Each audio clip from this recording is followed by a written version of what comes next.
Assalamualaikum Sobat Islam.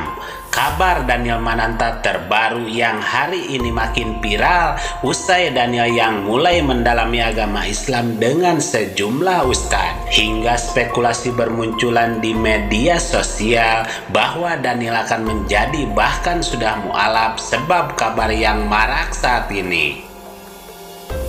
Daniel Mananta yang sebelumnya viral sebab kedekatannya dengan Ustadz Abdul Somad dan juga Ustadz Felix Xiao cukup membuat tanda tanya kemana maksud arah tujuan Daniel yang mendalami agama dengan para tokoh Islam tersebut. Sebagian mengatakan Daniel belajar Islam sebab ada kemungkinan ingin menjadi seorang mualaf dengan menghadirkan Ustadz Abdul Somad dan Felix Xiao, dan dia sudah datang pada orang yang tepat. Namun sebagian lagi menyatakan Daniel hanya mencari sensasi untuk menaikkan viewers dengan menggandeng para ustadz kondang tersebut hingga membahas secara detail soal agama Islam, dan seolah Daniel akan hingga sudah menjadi seorang mualaf. Melihat banyak ragam komentar terkait dirinya dan apa tujuan hingga rencana besar Daniel Mananta sebenarnya, inilah tanggapan Buya Yahya yang menjelaskan hal terkait ini. Selengkapnya mari kita bongkar dengan menyimak videonya sampai selesai agar tidak salah paham. Jadi seperti itu. Jadi ini pertanyaan yang baik dari saudara kami dari kaum Kristiani, Masya Allah. Terima kasih, dan ini semoga menjadi contoh. Anda ingin membantu umat Islam, dan umat Islam dalam urusan-urusan kebersamaan boleh membantu Anda, tapi nanti ada rambu-rambu. Kita sebagai umat muslim tidak merasa risih dan terganggu ketika ada non-muslim lain hidup berdampingan, meyakini dan menjalani agamanya masing-masing. Namun ketika ada non-muslim tersebut menggali dan mendalami Islam, wajar kiranya kita bertanya kemana arah tujuan dan maksud sebenarnya dari apa yang dia pelajarinya. Apakah ada niat baik dari hal tersebut atau hanya sebagai alat untuk tujuan tertentu demi sebuah ketenaran, uang dan lain sebagainya, dan tentu ini sudah keterlaluan. Dan kalau melihat banyak ucapannya, kita bisa menyimpulkan bahwa Daniel yang merapat kepada Ustadz Abdul Somad dan Ustadz Felix Xiao adalah untuk membangun kedekatan agar lebih mengenal dan menyempurnakan pemikiran dan pandangan soal agama untuk lebih mencintai Tuhan, yang pada akhirnya nanti dia bisa menentukan sendiri apakah dia akan tetap menjadi seorang Kristen atau akan berpindah menjadi seorang mualaf, atau mungkin juga hanya ingin berteman baik dengan umat Islam sebagai toleransi antar umat beragama. Dan untuk lebih melihat tujuan bahkan mungkin rencana Daniel sebenarnya, inilah tanggapan Buya Yahya yang akan menjelaskan perihal penting ini. Saudaraku yang masih beragama Kristen adalah saudara satu bangsa, dan agama kami Nabi Muhammad, guru kami, guru kita semua, gurunya Pak Guru Baginda Nabi Muhammad, Nabi kami, mengajarkan kita untuk berinteraksi, berhubungan baik dengan siapapun. Biarpun Anda seorang Nasrani, tidak boleh. Kalau Anda menjadi tetangga kami, kalau Anda sakit, kami wajib memberikan obat kepada Anda. Kalau Anda lapar, Anda tinggal bercerita, Anda akan makan dengan cara makan kami. Itu yang diajarkan dalam Islam. Adapun Anda punya ibadah masing-masing, suka-suka Anda sesuai dengan cara beribadah Anda. Itu Islam. Islam sangat indah dan menghargai. Justru toleransi saya yang hebat adalah saya sebagai seorang muslim, karena Anda hidup bersama kami di tengah-tengah kami, bahkan mungkin di komplek kami berhari raya, kami tidak boleh memaksa Anda, dan tidak boleh kami marah, ini orang nggak tahu diri, orang Nasrani hidup di tengah orang Islam nggak mau hari rayaan, nggak boleh, karena masalah ini urusan Anda dengan agama Anda. Jika Anda punya keinginan untuk membantu, itu ya silakan membantu, misalnya memperbaiki jalan, memperbaiki ini, itu sah-sah saja. Sifatnya ini hubungan baik dengan sesama. Nah, kemudian setelah itu, apakah orang Islam boleh membantu mereka? Tanyakan dalam agama Islam seperti apa. Artinya apa? Seorang Nasrani, Anda seorang Nasrani, jika sudah membantu orang Islam dalam urusan hari raya, itu adalah karena hubungan baik Anda dengan orang Islam, dan di dalam agama Anda tidak dilarang misalnya. Tapi bukan berarti Anda minta imbal balik. Di saat Anda punya acara, minta orang Islam untuk mengadakan. Oh tidak, berarti Anda tidak tulus dalam bertetangga. Sebab semua rumah tangga, keluarga, itu ada rambu-rambu masing-masing. Seperti itu. Jadi Anda boleh membantu, misalnya ikut membantu meriahkan fasilitas dan sebagainya, sah-sah saja, Anda boleh-boleh saja. Tapi seorang muslim di saat ingin membantu Anda, dilihat dulu dong.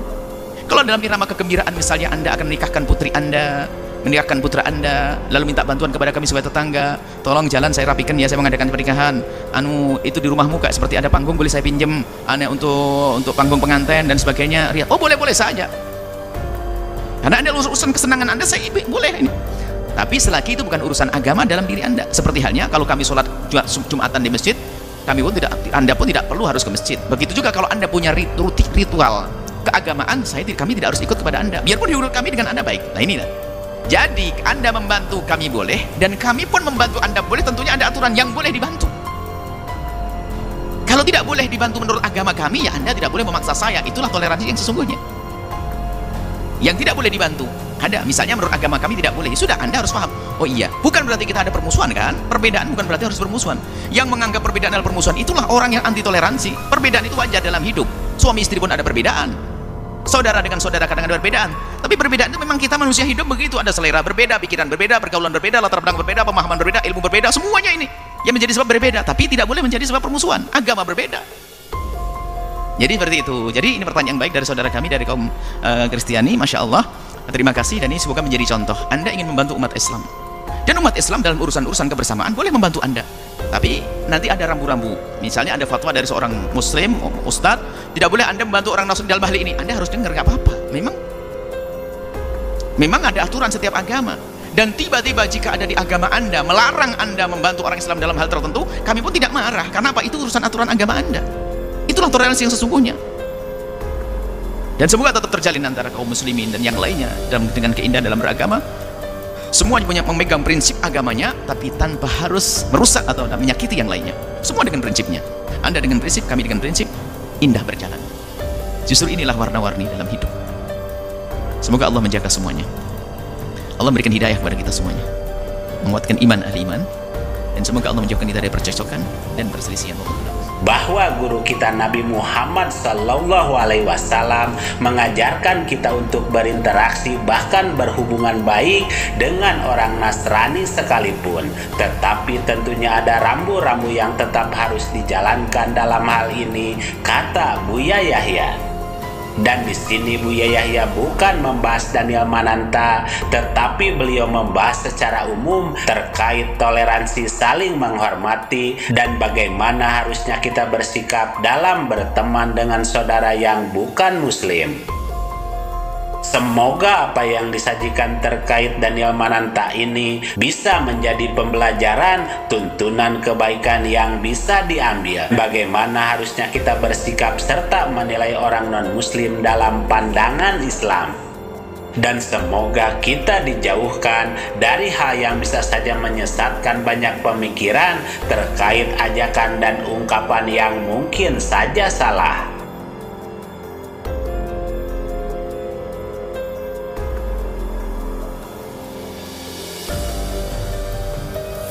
Mari kita bijak dan cerdas serta selalu mengambil yang baik dan meninggalkan yang kurang baik terkait berita dalam video ini maupun yang lainnya.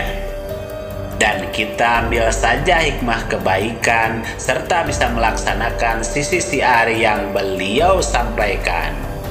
Demikian ulasan kami, semoga ada manfaatnya. Mohon maaf atas segala kesalahan dan kehilapan. Wassalamualaikum warahmatullahi wabarakatuh.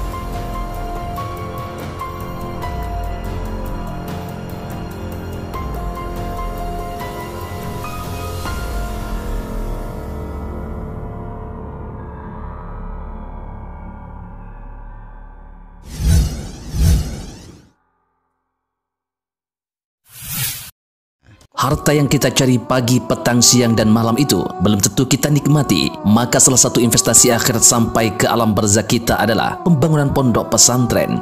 Di antaranya yang terpercaya, pembangunan pondok pesantren Gunung Panda Malang. Rekening wakafnya BRI 1174 01 00554 560 atas nama Pondok Pesantren Gunung Panda.